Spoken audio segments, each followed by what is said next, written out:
It started out as a pretty normal night. Got home from the daily soccer practice, ate a few bowls of Lucky Charms, or whatever sugar-filled delicacy was in my pantry. Then pulled out my phone to see if anyone wanted to be social. Like normal, nothing. No texts, no Twitter notifications, and more recently no Snapchats.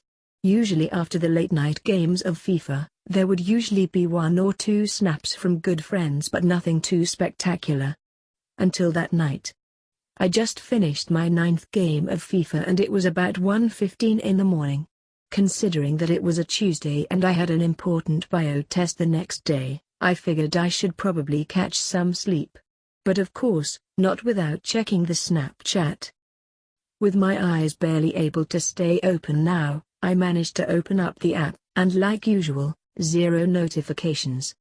I wasn't bothered too much, and honestly the only thing I was thinking about was the sleep I so desperately needed. So I shut off the phone, plugged it into the charger, and fell deep asleep. The next morning was like any other. Woke up at 5:30, thought of several excuses of why I shouldn't go to school, but eventually convinced myself to get up, my main motivation being breakfast. As I rolled over to unplug my phone, it was unplugged from the charger, and placed next to me on my bed, unlike the shelf on my dresser where I believe I left it the night before. But I disregarded this, thinking I just knocked it in my sleep or something. However, as I turned on my phone, I saw a sight that I am so unused to seeing. 12 Snapchat notifications. Did I really become the most popular girl at school overnight? As I opened up my Snapchat to see who they were all from, the names varied from people I haven't seen since grade school, to the cute guys who lives a few doors down. What could they possibly be snapping me? Reluctant at first, I opened up each snap one by one, amazed by the same shocked facial expression that every single person had, and the same words that every person had written. "Who's that man, laying next to you?"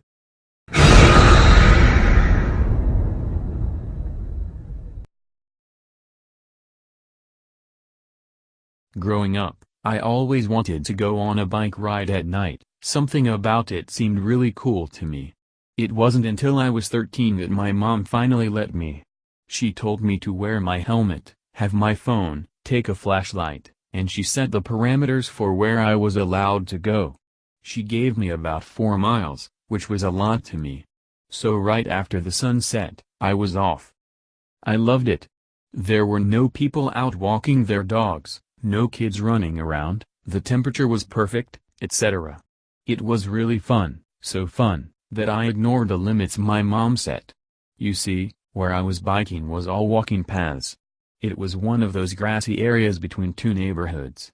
There's this long path that went at least 600 feet at a 25-degree angle. I was flying down this hill, having an absolute blast, and darted right through the parameters. My mom set these limits for a reason. Everything on the inside was close to houses and people. The outside, more specifically, the place where the path I was on led to, was barren. I rode along this path for 10 minutes before I could only see some of the lights of the houses on the inside of the limits. After 15 minutes of riding along this dirt path, I hear singing. It sounded about 30-40 feet in front of me. I stopped riding to hear it better. It was a woman's voice. She was singing Eleanor Rigby by the Beatles. But she wasn't singing the words, just the melody of the vocals. Her voice was strange. You know how when you have phlegm in your throat, your voice gets scratchy? That's what her voice sounded like. I inch forward to try and see her. I get close enough to see the silhouette of hair bouncing up and down, like she was headbanging. I decide to get my flashlight out. I'm thinking that maybe this person is in need of help or something. Or maybe this is an insane person and the light will scare them away. So I take the flashlight out of my pocket, point it at her, and turn it on. The moment the light hit her, she stopped moving completely. She was facing away from me. She had disgusting hair that seemed to be sticking together in clumps. Some of her hair was ripped off, too. She was wearing a very oversized, bright red hoodie. I was almost too scared to move. I think she was too. I conjured up as much bravery as I could and said sorry in a very, "Oops, this is the wrong room," kind of way. She didn't respond. I turned off the flashlight and put it back in my pocket.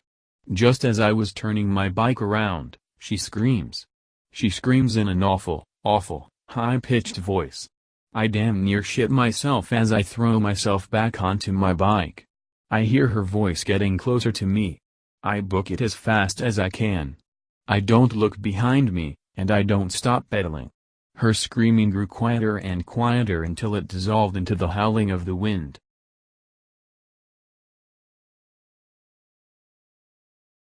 When I was in high school living in Seattle, ghost hunting, visiting abandoned places, was a frequent activity for us. There is a place north of Seattle called 13 Steps to Hell. The story is that a satanic family once lived in a house where they had a cemetery deep in their backyard. These stones date back at least 100 years. The family built 13 steps into the cemetery with 2 giant pointed pillars at the top. Supposedly, each step down would give you hallucinations, you would hear things, feel things, and on the final step you would see fire. The steps continued to be bulldozed because the current residents surrounding the area probably do not appreciate late-night visitors. But the steps always seem to reappear. I've seen them. Our first journey, it took us nearly 4 hours of driving and walking to find it. There are no clear directions anywhere online, at least at that time. We accidentally stumbled upon a path just as we were about to give up. It is about a mile hike deep into the woods. Along the overgrown trail you have a lot of barriers to duck under and over, and there are random things everywhere, such as crashed cars in the middle of the woods, abandoned items as well. After 30 minutes of hiking in the creepy darkness of this overgrown forest, we were going to head back when my friend pointed to me and said, "Shit, look where you are standing." I looked down and I was unknowingly standing between the pillars and on the first step down to the cemetery. At that point I was not going to walk down the steps, but I did explore the cemetery. My friends explored further down and started yelling and screaming. They told us stop scaring them, even though we were at least 200 feet away from them. We left promptly after they ran up and insisted we leave. Never talked about it again. I went back 5 times after with friends who had heard, and I was the only one who knew how to get there, so I gladly took them. Nothing creepy happened on those trips. 1 year later, some friends asked me to take them. We went at midnight one evening and went there, looked around the cemetery, nothing out of the ordinary. I went down to the cemetery and rubbed one gravestone so I could read it. Some satanic symbol. We were standing in a circle debating how much longer we would stay when all of a sudden a 3-foot log comes flying at us and lands in the middle of the circle.